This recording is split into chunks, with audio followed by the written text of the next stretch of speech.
しな身を揃えてゆこうお互いを信じ合う五人の仲間まるでスファイブに預けた命飛ぶぜ宇宙の果てまでもみんなの笑顔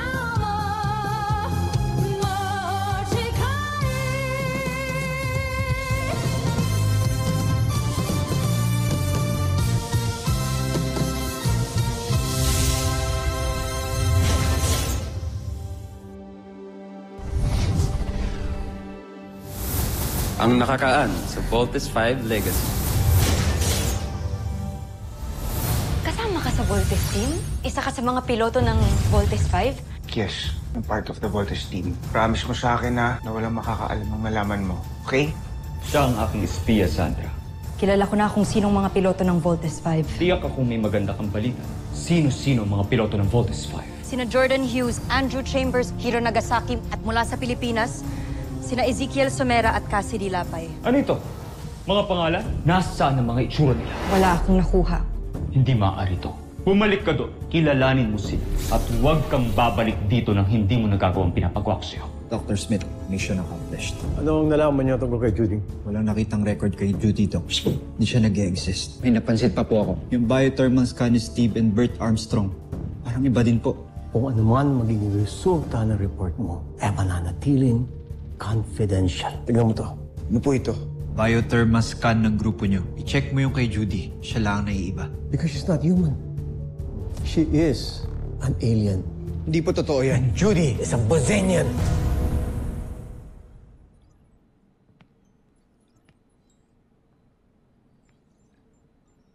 Imposible po talaga. Wala ho sa itsura niya. Mabait ho siya. Tinanggap niya po ako ng buong buo. Dr. Smith, please, sabihin niyo sa akin na gawa-gawa niyo lang po to para po lumayo ako sa kanya. Dr. Smith, gagawin ko po yung trabaho ko na maayos. Huwag niyo lang pong gawin to. Huwag niyo lang po kay Judy. Big Bird, wala akong rason para siraan sa iyo. Andiyan ang evidence. Wala ka na ring dahilan para hindi paniwalaan ang lahat ng ito. Believe it! She is a Bosenian. I'm sorry.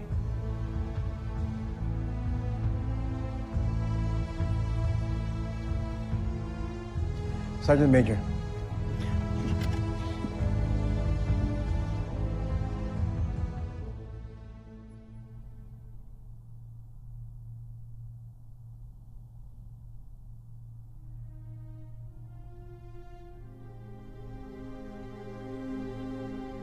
Uy, kailan mo dadalhin dun sa camp? Nag-promise ka, di ba? Sige, bukas. Off mo ba? Yes, off ko bukas. Matutupad na yung childhood dream ko. Ay, nako. Grabe, Big Bert. Ang ganda niya, ha? Gusto ko siya, kuya. Alam mo na, you found the keeper. Ang gagawin mo, lagaan mo, ha? Sorry tumutunog kasi kanina eh. May nadidinig akong nagsasalitang lalaki. Language translator yan. It's a prototype na gawa nung kuya kong engineer. Tapos, pinapatest niya lang sa akin ngayon. Malayong relative ko yun. Tsaka, kagaya nung kapatid mong bunso. Parang inventor din yung kuya ko na yun. Kaya tingnan mo, kung ano-anong tuloy yung naiimbento niya. Kasama ka sa Voltes team? Isa ka sa mga piloto ng Voltes 5? Pinagkakatiwalaan kita. Yes, I'm part of the Voltes team. At yung kapatid mo, isa rin siya, right? Judy, huwag ka na magtanong kasi sobrang confidential yun eh. Basta, promise mo sa akin na walang makakaalam ang malaman mo. Okay? Akala ko totoo ka. Akala ko, mahal mo ako. Wala ka pala. You're nothing but a big lie.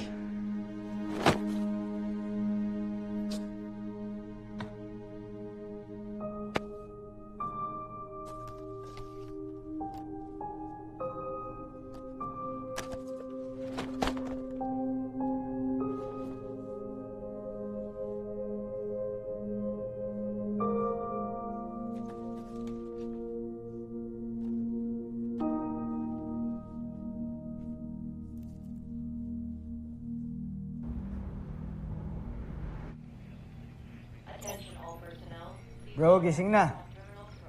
Breakfast na tayo. Big Bird, huwag ka nang matulog dyan. Halika na, bangon na. Nag-aalala na ako sa'yo, ha? Ngayon ka lang di sasabay sa breakfast. May bacon. Maubusan ka.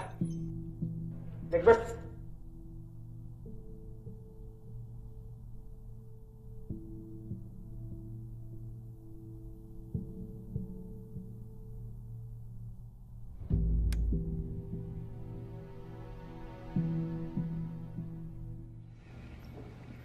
Big Bird, gising na. Kaya mo na muna si Big Bird.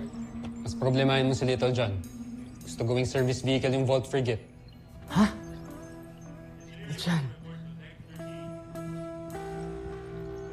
Mukhang maagang tatanda si Steve sa mga kapatid niya. Tawa ka naman.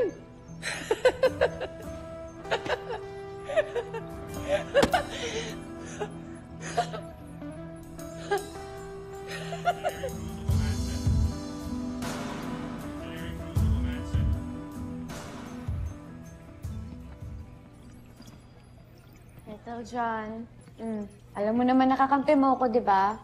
Pero, hindi kita pwedeng payagan lumabas with the Vault Frigate, okay?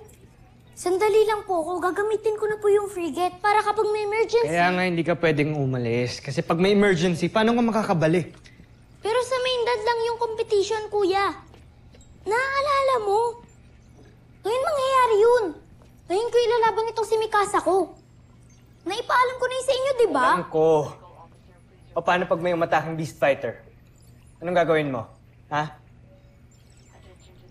Little John, di ko to sinasabi bilang kuya. I'm the leader of this team. Kaya this is an order. Pero pinagandaan kong kompetisyon na ito, kuya. Tagal ko in-upgrade ko si Mikasa ko tapos di mo ko papayagan. Little John, pwede ka namang umalis pero you cannot bring the Vault Frigate with you. Kaya kung gusto mo, ako pa mismo sasamahin. No, Jamie. Walang aalis dito. Hayaan nyo ba si Big Bird doon? Malungkot, di natin sasamahan? Nandito ka naman, kuya. Tama na, Little John. Huwag ka na makipag-argue. Basta walang aalis dito.